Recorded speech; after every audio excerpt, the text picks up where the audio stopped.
I was in childhood, but I pursued my goal and founded a successful company. When the investors betrayed me, I got even with them. All right, Reddit. I Liam, 23 in. I grew up in a small, boring town, and to say my childhood sucked would be the understatement of the century. My parents, Michael and Lisa, absolutely hated each other, and to make things worse, they somehow hated me even more. My earliest memories are of them fighting, just constant yelling, throwing things, breaking stuff. I'd be in my room, just trying to drown it out, but you can only ignore so much when your parents are telling each other they regret ever having you. Yeah, great start in life, right? Michael was this classic, I'm right, you're wrong type. He was an angry, bitter guy who was stuck in a dead-end job at some local factory, and he took it out on us every single day. Lisa wasn't much better. She'd blame everything on me like it was my fault their marriage was a disaster. When they weren't screaming at each other, they were ignoring me or, worse, using me as a punching bag, verbally, not physically. If I got a bad grade, that was somehow proof I was a screw-up. If I did well in school, oh, they'd say I was just lucky or cheating. There was no winning. But as messed up as home life was, school was no better. Actually, it might have been worse.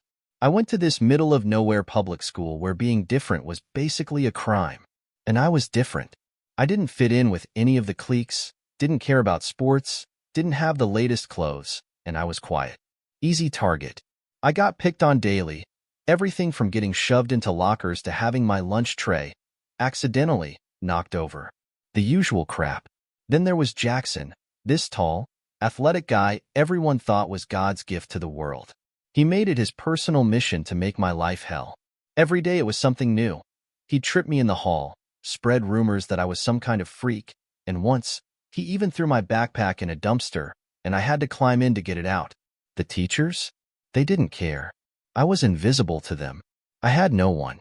No friends, no support at home, just me against the world. But I learned something early on. I couldn't change how people treated me, but I could make money. I don't even remember how it started exactly, but I realized I had a talent for selling things. I think the first thing I sold was some candy in middle school. I'd buy these bulk bags of candy from the dollar store, split them up into little baggies, and sell them for a couple of bucks each. It was small, but it worked. People wanted what I had, and I could make a profit. That's when I realized money could give me control over my life. It couldn't fix my parents or stop the bullies, but it could get me out. In high school, I stepped it up a notch. I started selling more stuff. We're talking anything I could get my hands on. Secondhand video games, textbooks, even knockoff designer clothes I got online and resold to kids who didn't know better. I had a whole operation going. I'd work odd jobs, mowing lawns, shoveling driveways, just to get the capital to buy more stuff to sell. And the best part? No one knew. Not my parents, not the teachers, not even the kids who bullied me. They'd call me names, but at the end of the day, I was the one walking away with their money. By the time I graduated, I had a decent amount saved up, but I knew it wasn't enough. My whole plan was to go to college, get a business degree, and build something that would take me far away from this nightmare of a life. I didn't have help from my parents. They didn't even offer to pay for college, and I sure as hell wasn't going to ask them. So, I applied for every scholarship and grant I could find, and somehow, I managed to get into a state school on a business scholarship. My parents didn't even congratulate me. They just shrugged and asked when I'd be moving out. Now, here's where things get interesting. College was a different world. For the first time, I wasn't constantly being yelled at or bullied. I had a chance to start fresh. But I also knew I had to keep hustling if I wanted to make it.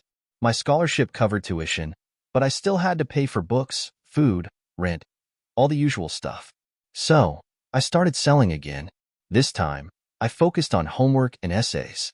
It sounds shady, but trust me, there's a huge market for it. Kids would rather party than write a paper, and I could crank out a solid essay in a few hours. I was good at it, really good. Before I knew it, I had regular clients, and word spread fast. I started charging more and more, and by my sophomore year, I was making enough to not only pay my bills but also put a good chunk of change aside. My plan was simple: finish my degree, save as much as I could, and then start my own business selling health supplements. I'd done my research. Supplements were a booming market, and I wanted in. Everything seemed to be going great. But like I said earlier, my life's never that simple. About halfway through my junior year, I had this huge project for one of my business classes. It was a big deal, worth like 50% of my grade. I was stressed out, but I knew I could handle it. Then, out of nowhere, this girl in my class, Chloe, comes up to me and asks if I can help her with her project. And by help, she meant do it for her. She was offering good money, and I could use the cash, so I agreed. Biggest mistake of my life. Chloe was a nightmare. She was rich, entitled, and a total control freak. She started calling me every day, sending texts at all hours, making ridiculous demands about how the project should look. It was insane. I tried to back out, but she threatened to tell the professor I'd been doing other students' work for cash. I was stuck. I managed to finish the project for her, but the whole thing stressed me out to the point where I ended up missing my deadline for my own assignment. I barely passed the class, and my GPA tanked. Chloe? She got an A, of course, and she never even thanked me. But here's where things get really crazy. One day, I'm sitting in the library, minding my own business, when I overhear Chloe talking to some guy about how she's been blackmailing people for years. Apparently, I wasn't her first victim. She'd done this to other students. But it wasn't just about schoolwork. She was involved in all kinds of shady stuff, selling fake IDs, even drugs. I couldn't believe it. I knew I had to get out of this situation, but I didn't know how. Chloe was powerful, her family had connections, and I was just a nobody trying to scrape by. But the thought of her ruining everything I'd worked for was terrifying. I had too much to lose. So, that's where I am now.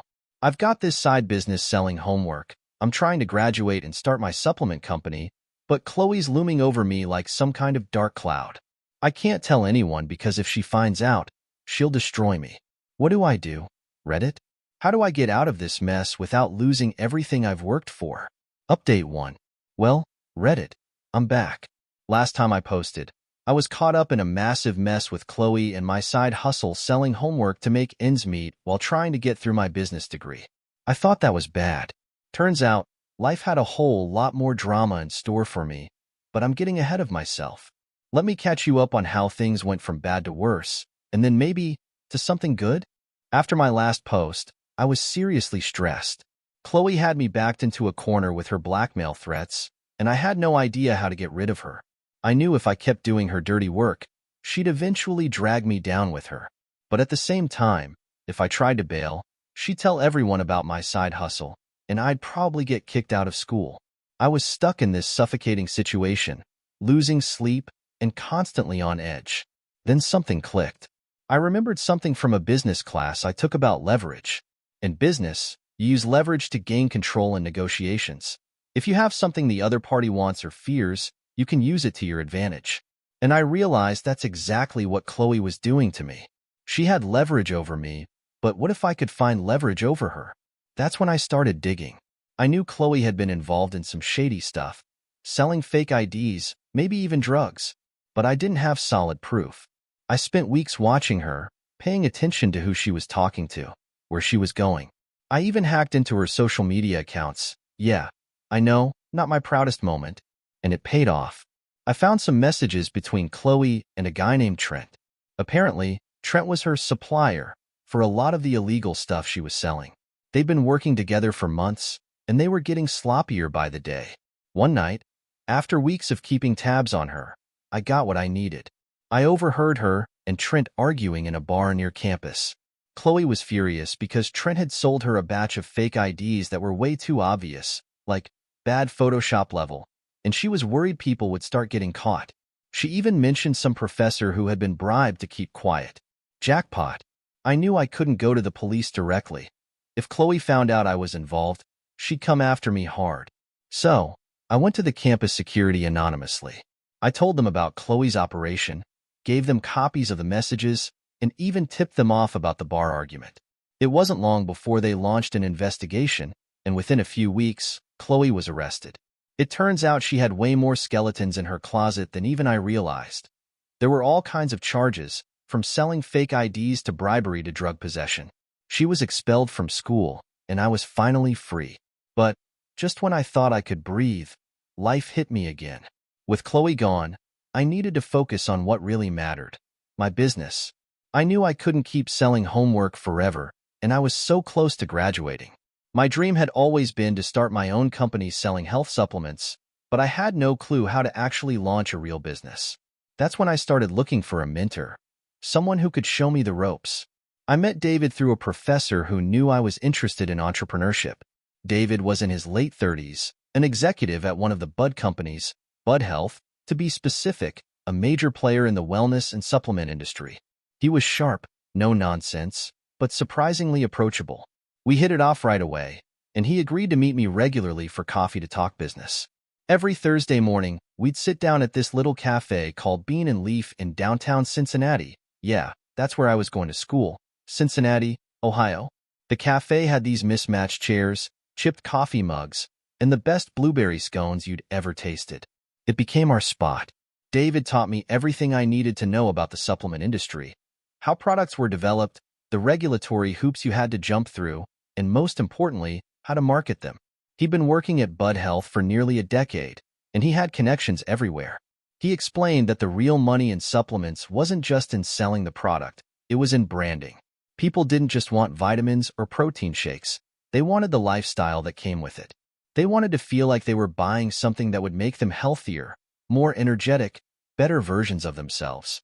At the same time, I was doing everything I could to save up cash. Between my homework hustle and a part-time gig at a marketing agency downtown, I was pulling in about $45,000 a year. Not bad for a college student, but not nearly enough to start a business.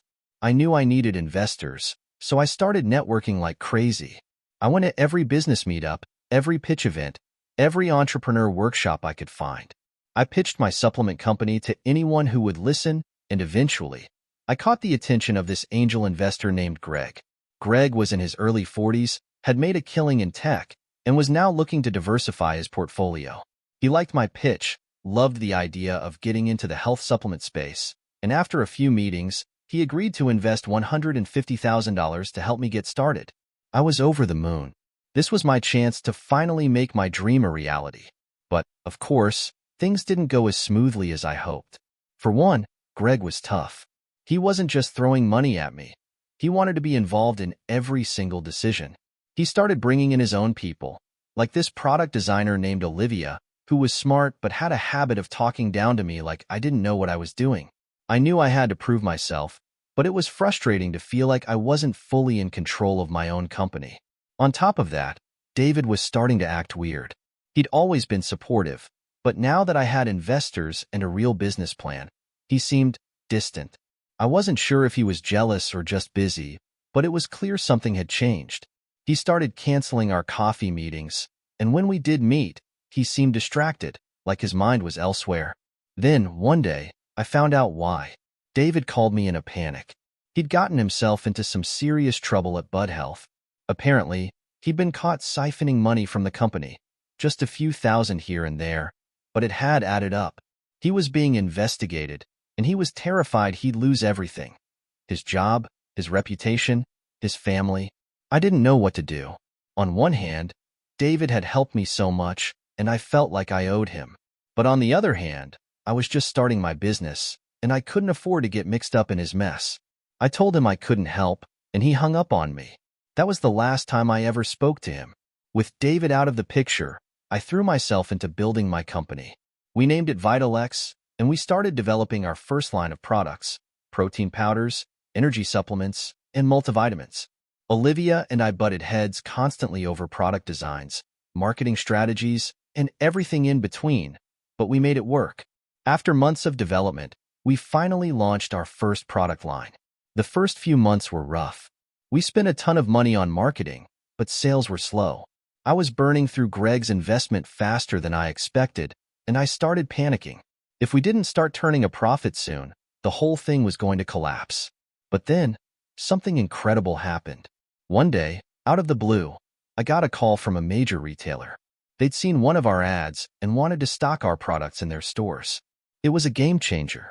Suddenly, we were in dozens of stores across the country, and sales skyrocketed. Within a year, we were pulling in over $500,000 in revenue. It wasn't easy getting here, and I know it's just the beginning. There's so much more work to do, and I'm still learning every day. But for the first time in my life, I feel like I'm in control, like I'm building something real. So, that's where I am now, Reddit.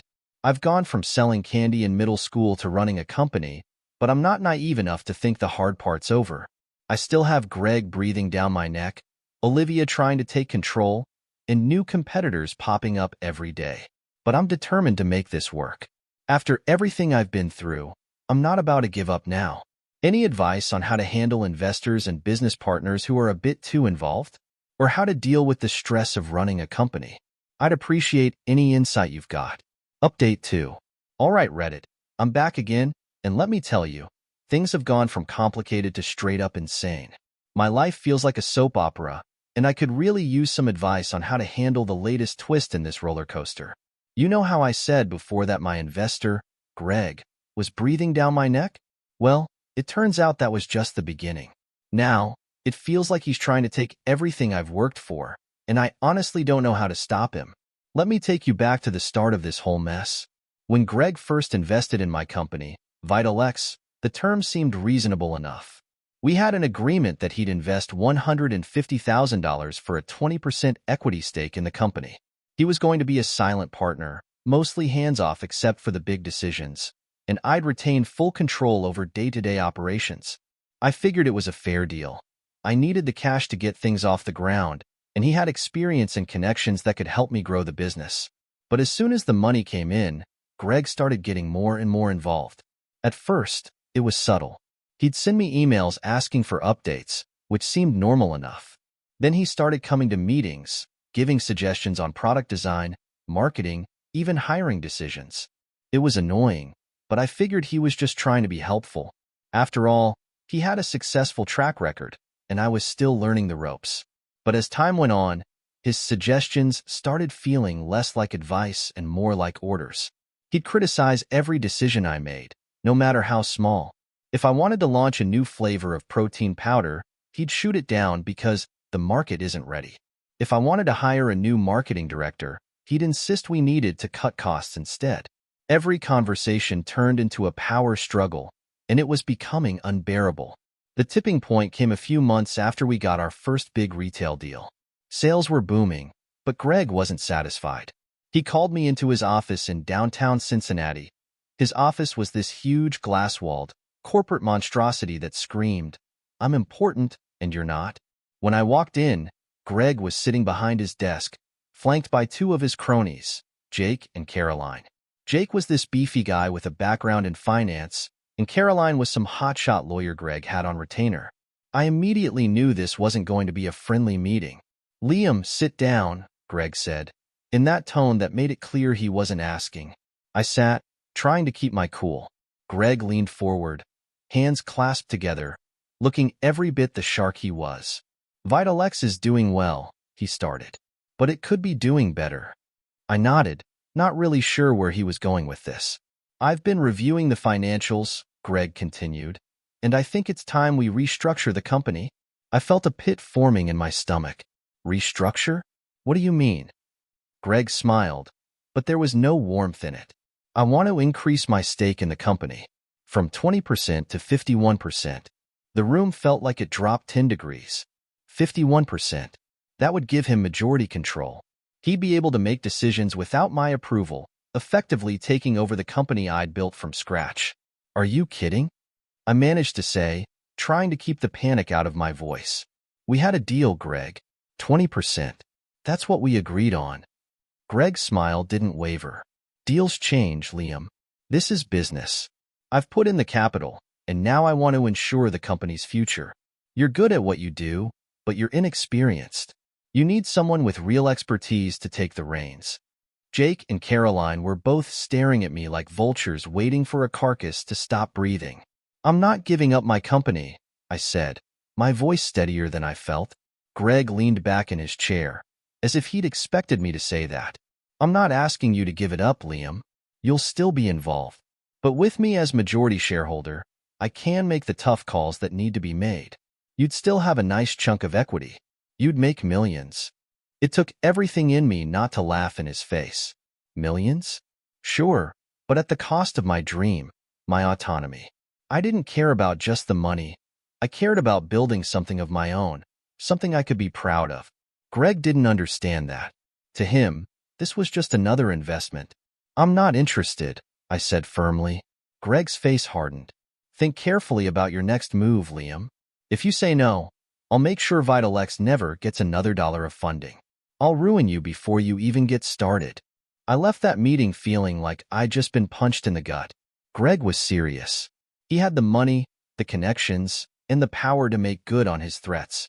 But there was no way I was going to roll over and let him take everything from me. I had to find a way to outmaneuver him. That's when I brought in Haley. Haley was an old friend from college, someone I'd met in one of my business classes. She was sharp, ambitious, and, most importantly, she was a corporate lawyer who specialized in startup law. I hadn't talked to her in a while, but when I explained the situation, she jumped on board immediately. Haley loved a good fight, especially when it involved taking down arrogant guys like Greg.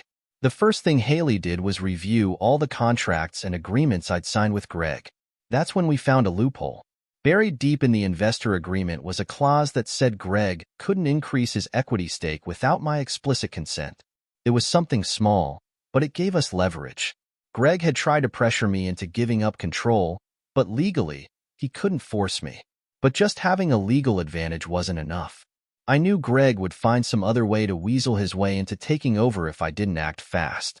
So, I decided to play dirty. I started looking for other investors, people who could buy out Greg's stake and get him off my back. I knew it wouldn't be easy.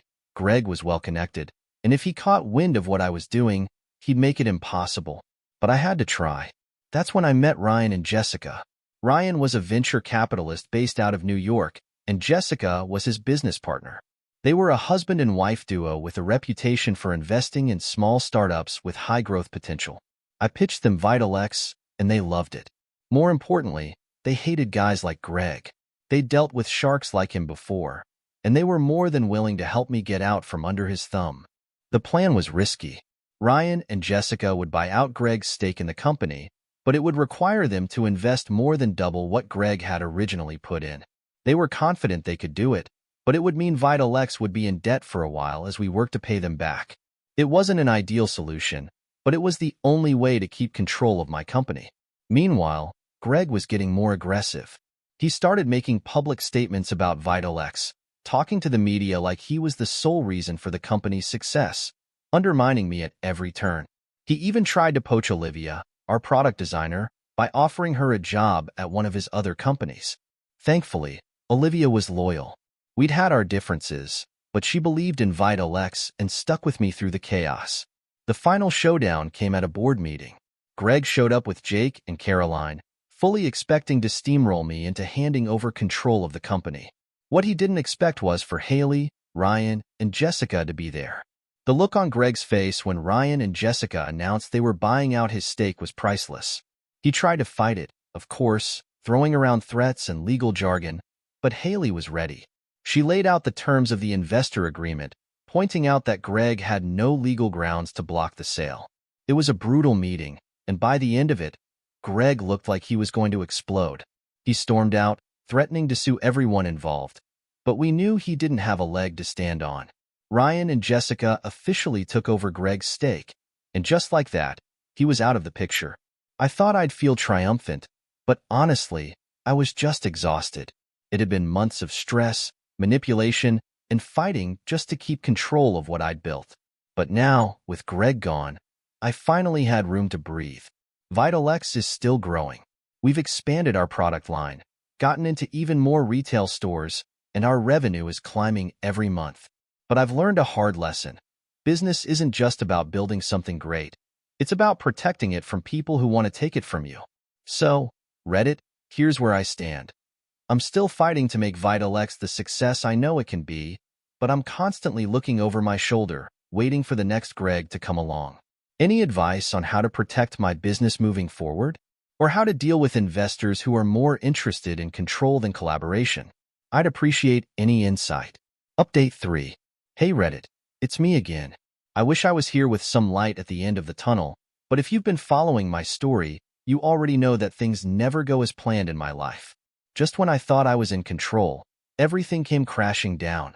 I'm still reeling from what happened, but I've learned some hard lessons along the way, and maybe my experience can help someone else avoid the same pitfalls. So, let's get to it. The moment when I realized Ryan and Jessica weren't the allies I thought they were. At first, everything seemed to be going smoothly.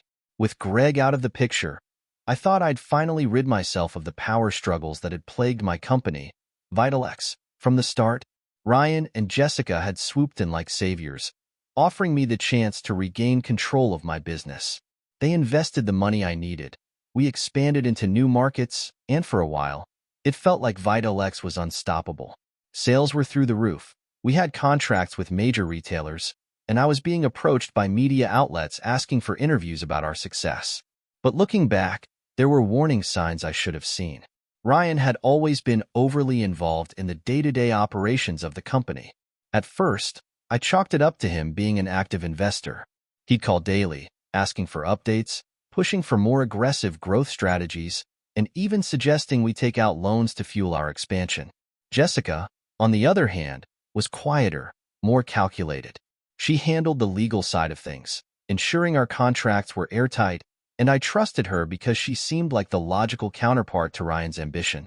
Then, about a year after Ryan and Jessica had come on board, I got a call from Olivia, my product designer.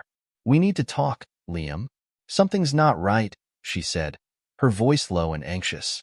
I met Olivia at our usual spot, a small, dimly lit cafe in downtown Cincinnati. She slid a folder across the table. Inside were documents, emails between Ryan, Jessica, and Greg. My stomach dropped. It turned out that Greg had never truly left. He'd been working behind the scenes with Ryan and Jessica the entire time, waiting for the perfect moment to swoop back in and reclaim control of Vitalex.